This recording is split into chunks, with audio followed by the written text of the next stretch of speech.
আসসালামু আলাইকুম। আমার এই ছোট্ট পাখিটা দেখতে দেখতে আমার চোখের সামনে বড় হয়ে যাচ্ছে।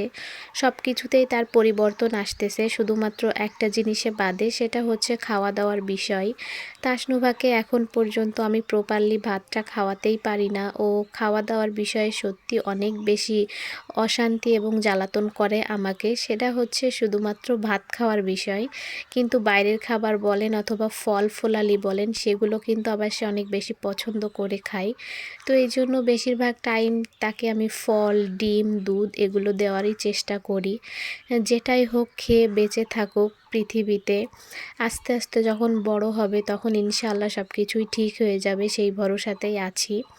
তাকে হচ্ছে কোয়েলের ডিমও দিই মধ্যে মাঝে। আসলে আমরা গরিব মানুষ, সবসময় তো মুরগির ডিম, ব্রয়লার ডিম পাওয়া সম্ভব হয় না টাকার কারণে। এইজন্য আর কি কোয়েলের ডিমও কিছু কিনে রাখি। তো মধ্যে মাঝে তাকে এই ডিমগুলাও খাওয়াই। আর ফল ফুলালি সামর্থ্যের ভিতরে যেগুলো পারি সেগুলোই খাওয়াচ্ছি। এই যে যেমন আজকে বিকালে নাস্তায় ২টা কোয়েলের ডিম সিদ্ধ করে দিয়েছিলাম আর একটা বেদেনা ছুলে দিয়েছিলাম।